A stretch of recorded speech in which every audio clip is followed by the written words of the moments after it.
कांद्याच्या निर्यात बंदी विरोधात शेतकऱ्यांचा संताप कायम असल्याचं पाहायला मिळतंय। कांद्याचे भाव जवळपास निम्म्यानं खाली आले, तर दुसरीकडे सरकारनं केलेल्या वायद्यांवरून शेतकरी प्रश्न विचारतायत। खास करून अजित पवार गटानं कांद्याचा प्रश्न मार्गी लावण्याचं आश्वासन दिलं होतं, तो मुद्दाही चर्चेत आलेला। बघूया त्याबद्दलचा एक रिपोर्ट।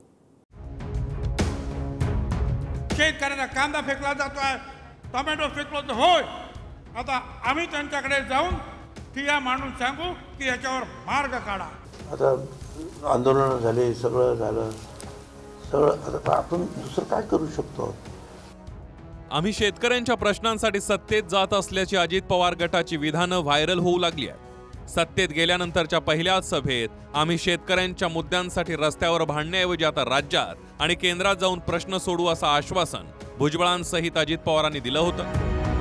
मात्र आता कांद्याचा प्रश्न पेटलेला असताना निर्यात बंदी राज्याचा विषय असता तर झटपट निर्णय घेतला असता असं भुजबळांनी म्हटलंय। अजितदादा पवार या सगळ्या मंडळींच्या नेतृत्वाखाली शेतकऱ्यांची बेरोजगारसाठी प्रयत्न करणार। शेतकऱ्यांना कांदा फेकला जातोय, टोमॅटो फेकलो तर होय, आता आम्ही त्यांच्याकडे जाऊन ठिया मांडून सांगू की याच्यावर मार्ग काढा। लांबून फक्त रस्त्यावर लढून हे करण्यापेक्षा आम्ही हे सगळे आमदार आणि आपल्याला घेऊन जे आहे त्या सरकारला आणि दिल्ली सरकारला सुद्धा आम्ही सांगू हे करा। आता आंदोलन झाले, सगळं झालं, सगळं आता आपण दुसरं काय करू शकतो? कारण केंद्र सरकार, राज्य सरकारचं असेल तर झटपट आपण निर्णय घेऊ शकतो। केंद्र सरकारचं असं तर बरं तर अख्ख्या देशाला ते लागू करतात ना कार्यक्रम। तो प्रयत्न करू आपण काय ते। आता मध्यंतरी तर मला कळलं होतं की 2022 पर्यंत काहीतरी भाव चालू आहेत। आता परत पडलं की काय मला माहिती नाही, आता 1600 पर्यंत आलं आहे। आता बघू, पुन्हा पहिला प्रयत्न करूया। सोलापूरमधून आलेला एक फोन आहे की कांद्याचं अनुदान जे जाहीर केलं होतं हे 70,000 रुपयापर्यंत भेटायला पाहिजे होतं। 350 रुपयाच्या भावाने कांद्याच्या निर्यातीला केंद्राने बंदी घातली। हे सरकार दिल्लीच्या इशाऱ्यावर नाचणार, आवाज तरी उघडला का जाऊन? त्यामुळे कांदा उत्पादक शेतकऱ्याच्या भुजबळांची जी भूमिका होती ती आधीची होती। आता भुजबळांच्या भूमिका तर आधीच बदललेल्या, त्यामुळे त्यांच्याकडून अपेक्षा काय करणार शेतकऱ्यासाठी? सत्तेपुढे शहाणपण चालत नाही। ईडीची इन्क्वायरी आता रद्द करून घेतली। अधिवेशनादरम्यान 8 डिसेंबरला आपण दिल्लीत जाऊन कांद्याबाबत तोडगा काढू असं आश्वासन अजित पवारांनी दिलं होतं।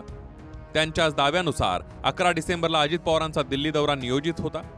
मात्र मध्यंतरी राजस्थान, मध्य प्रदेशातल्या शपथविधीच्या कार्यक्रमामुळे दौरा लांबला असावा असं भुजबळांनी म्हटलंय। अमित भाईंनी सांगितलं मी मार्ग काढतो, उद्या आणि परवा त्याच्यात मार्ग निघतो, नाही त्याच्यात मार्ग निघतो, एकच मिनिट, त्याच्यात मार्ग निघतोय का बघतो, नाहीतर आम्ही सोमवारी तिथं जाऊन हा मार्ग काढू। या सगळ्याच्या संदर्भात चर्चा करायची आम्हा लोकांची तयारी आहे। ज्यावेळेस भोपाळला आमचं तिघांचं बोलणं झालं, म्हणजे सीएम आणि दोन्ही डीसीएम आणि स्वतः अमित भाई, त्यावेळेस त्यांनी म्हणले की मी काही प्रमाणात तोडगा काढतो। तोडगा 25 ते 30% निघालेला आहे। आम्हाला त्या कामाच्या करता आणि इतर पण अनेक 5-6 कामं आहेत, त्या सगळ्या कामाच्या करता जावंच लागणार आहे। माझ्या माहितीप्रमाणे लवकरच तारीख मिळेल आणि तारीख मिळाल्यानंतर संध्याकाळी जाऊन आम्ही रात्री परत येऊ। 2,500 पर्यंत चालला तरी काय हरकत नाही, पण त्याच्यापेक्षा खाली गेलं की फारच नुकसान होतं। अजितदादा भेटायला जाणार होते परंतु भेट झाली नाही। आणि मध्यंतरी मग ते जेव्हा ठरलं त्यावेळेला ती शपथविधी वगैरे राजस्थानचा वगैरे काही कुठला त्यांचा, त्यामुळे ते इथे राहिलं, परंतु जाणार आहे एवढं मला परत कळलं आहे। 7 डिसेंबरला केंद्र सरकारने निर्यात बंदी लागू केली तेव्हा कांद्याचे सरासरी दर 3,900 रुपये प्रति क्विंटल होते। पुढच्या 10 दिवसात ते 3,900 वरून सरासरी 2,100 वर आले आणि सद्यस्थितीमध्ये 1,800 पर्यंत कांद्याचे भाव खाली आले आहेत। लासलगाव बाजार समितीमध्ये आज सरासरी 1,600 भाव मिळाला, तर पिंपळगावातला सरासरी भाव 1,400 रुपयांपर्यंत होता। लासलगाव बाजार समितीमध्ये आज कांद्याची आवक 5,984 क्विंटल झाली आहे, तर पिंपळगाव बाजार समितीमध्ये उन्हाळी कांदा म्हणून फक्त 100 क्विंटल कांदा पोहोचलाय। शेतकऱ्यांसाठी विरोधाभास हा आहे की शेतीतून जो कांदा हाती आलाय तो कवडीमोल झालाय आणि उन्हाळी कांद्याचं रोप महागल्यानं पैसे मोजूनही रोप मिळत नाहीये। शेतकऱ्यांनी सप्टेंबर महिन्यामध्ये उन्हाळी कांद्याचं बियाणं टाकलं होतं, पण ऑक्टोबरमध्ये परतीच्या पावसानं बियाणं खराब झालं. त्याच महिन्यामध्ये शेतकऱ्याने पुन्हा नवं बियाणं घेत कांदा लावला. मात्र पुन्हा 15 दिवसांनी अवकाळी पावसानं दुसऱ्यांदा लावलेलं पीकही खराब झालंय. त्यामुळे उन्हाळी बियाण्यांचा तुटवडा झालाय. 3 महिन्यांपूर्वीच पायलीनुसार जे बियाणं 8,000 घेतलं होतं त्याची किंमत आता 25 ते 30 हजारांवर गेली आहे. कांद्याचे कुठेही अवास्तव बाजार वाढलेले नसताना केंद्र सरकारने चुकीचा निर्णय घेतला आणि 7 तारखेला निर्यात बंदीसारखं हातार उपसलं गेलं. भविष्यातील राजकारणाच्या दृष्टीने फायदा बघून कायम शेतकऱ्यांवर अन्याय करायचा ह्याच भूमिका कायम केंद्र सरकारने घेतलेला आहे. शेतकऱ्यांचा कुठेही विचार केला जात नाही. खऱ्या अर्थानं जर विचारलं तर या निर्यात बंदीमुळं मागील काही दिवसापूर्वी गारपिटीनं शेतकऱ्यांचं प्रचंड मोठ्या प्रमाणात नुकसान झालेलं आहे. उमेश पारीख, TV9 मराठी, लासलगाव, नाशिक.